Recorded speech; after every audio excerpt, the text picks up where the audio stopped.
Hello everyone, welcome to the Bengali mathematicians. আমাদের জেইর PYQ আমরা সলভ করছিলাম, তো ডেফিনাইট ইন্টিগ্রেশনের উপর বেস করে কোশ্চেনগুলো আমরা সলভ করছিলাম, তারই আজকে কন্টিনিউশন চলবে। আজকে আমি একটা কোশ্চেন নিয়েছি। কোশ্চেনটা কি বলছে, দুটো স্টেটমেন্ট দেওয়া আছে, ফার্স্ট স্টেটমেন্ট আর সেকেন্ড স্টেটমেন্ট। ফার্স্ট স্টেটমেন্ট কি বলছে, integration π/6 to π/3 dx by 1 plus root under tan x equals to π/6।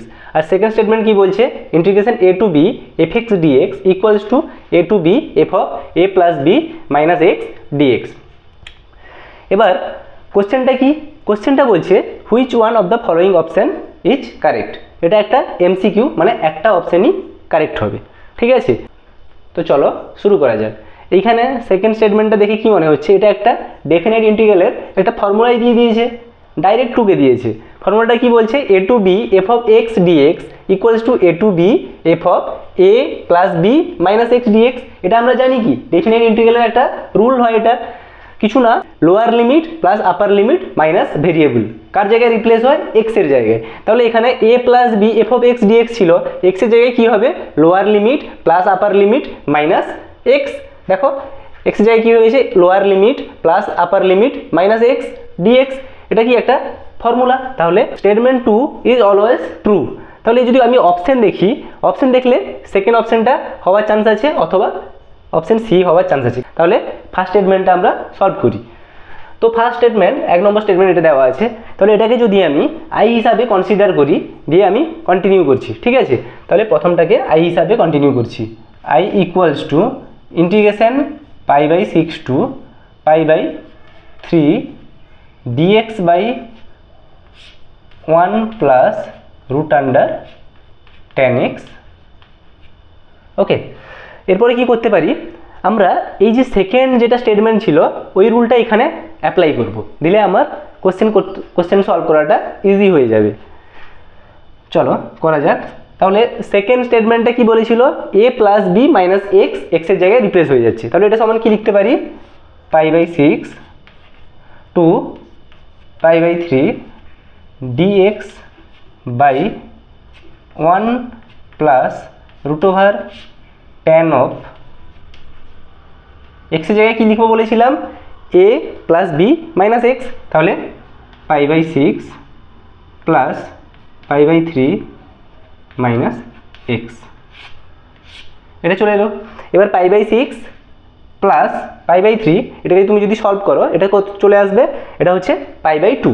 তাহলে এটা আলটিমেট কি চলে আসছে আমার, ইন্টিগ্রেশন π/6 থেকে π/3 dx by 1 plus tan।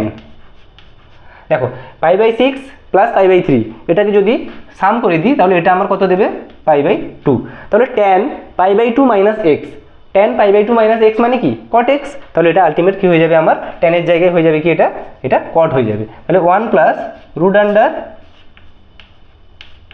cot x। Clear, এত পর্যন্ত কোনো ডাউট নেই। এবার cot x কে আমরা কি জানি, cot x equals two 1/tan x। এটা আমি এখানে বসিয়ে দিচ্ছি। তাহলে এটা ইকুয়ালস টু কি হয়ে যাবে, integration π/6 to π/3 dx by 1 plus root under 1/tan x।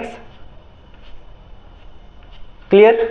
এবার এই রুট tan x টা উপরে পাঠিয়ে চলে যাবে আর এখানেও চলে আসবে। তাহলে এটা ইকুয়ালস টু কি হয়ে যাবে, integration π/6 to π/3 root under tan x dx by 1 plus root under tan x। Clear, এত পর্যন্ত কোনো ডাউট নেই। ওকে, তাহলে এটা আই ছিল, এটাও আমার কি আলটিমেট, এটা হচ্ছে আমার কি আই। ক্লিয়ার, এত পর্যন্ত কোনো সমস্যা নেই। ওকে, এরপরে আমি একটা কাজ করব, এই ইন্টিগ্রেশন আর এই ইন্টিগ্রেশন দুটোকে অ্যাড করব, কারণ আছে, দেখবে আগে বুঝতে পারবে। এবার কি, এই ইন্টিগ্রেশনটা কত, আই, এটাও কি আই, আলটিমেট এটা থেকেই তো আসছে, সেই জন্য এটাও আই। তাহলে এই আই আর এই আই অ্যাড করলে 2i ইকুয়ালস কত হবে, এইটা প্লাস এইটা। চলো করা যাক। তাহলে আই ইকুয়ালস টু এইটা ছিল, আমি এই সেকেন্ড ফর্মুলাটা লাগিয়ে আই ইকুয়ালস টু আমি কি এইটা পেয়ে গেলাম। ওকে, এবার কি বলেছিলাম, এইটাকে আর এইটাকে অ্যাড করব, দিলে কত হবে 2i, তাহলে 2i ইকুয়ালস টু হবে কত, এইটা প্লাস এইটা।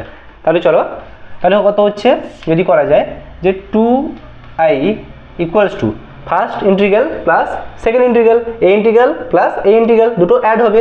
তাহলে অ্যাড করে দিচ্ছি, কত হবে π/6 টু π/3।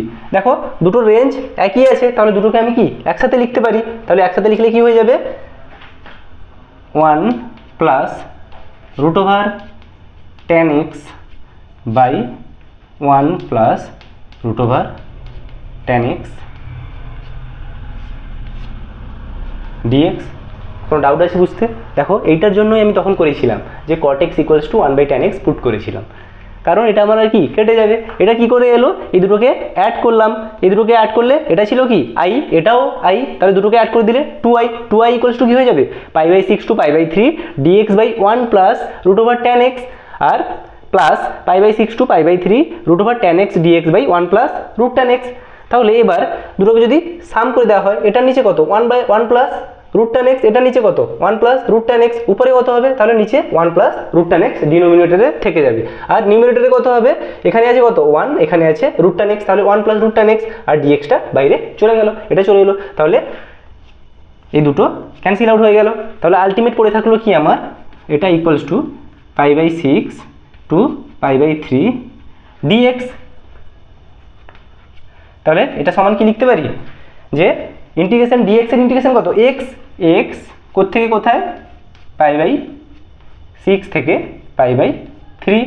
তাহলে এটা ইকুয়ালস টু কত হয়ে যাবে π/3 minus π/6, upper limit minus lower limit হয়ে গেল। তাহলে এটা নিচে কত আসবে, নিচে আসে আমার কত 6, নিচে 6, আর এখানে আসছে কত 2π মাইনাস π, তাহলে এটা π/6। এখানেই সবাই ভুলটা করে যায়, কি আমরা কি বের করেছি 2i ইকুয়ালস টু π/6, তাহলে বলবো কি এখানে π/6 হয়ে গেছে, তাহলে বোথ আর ট্রু, এখানেই আমার ভুলটা হয়ে যাবে। তাহলে এই ভুলটা করা চলবে না, যখন দুটোকে অ্যাড করেছি তোমাকে মাথায় রাখতে হবে বারবার করে যে আমি দুটোকে অ্যাড করেছি। তাহলে 2i ইকুয়ালস টু এইটা এসছে, তাহলে i ইকুয়ালস টু কত হয়ে যাবে, দেয়ারফর i ইকুয়ালস টু π/6 ছিল, আর একটা এখানে এই 2টা মাল্টিপ্লাই ছিল, ওইদিকে গেলে ডিভাইড হয়ে যাবে ইন্টু 2। তাহলে i এর ভ্যালু কত হলো π/12।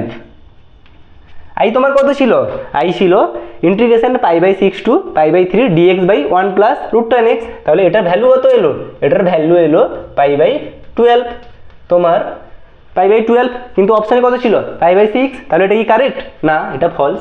এটা ভুল করে যায়, এটা ভুল করা চলবে না। 2i ইকুয়ালস টু কোনো একটা ভ্যালু এসছে, তাহলে i ইকুয়ালস টু আমাকে বের করতে হবে কত 2 দিয়ে ডিভাইড করতে হবে, দিলে এটা π/6 না এসে π/12 চলে এলো। তাহলে অপশান কোনটা হবে, স্টেটমেন্ট 1টা কি হয়ে গেল ফলস, স্টেটমেন্ট 2টা কি হয়ে গেল ট্রু। তাহলে statement 2 true, statement 1 false, so option B is the correct answer. Clear? যদি কোনো ডাউট থাকে তাহলে কমেন্ট সেকশনে কমেন্ট করো, আমি রিপ্লাই দেবো। ওকে, থ্যাংক ইউ, সি ইউ।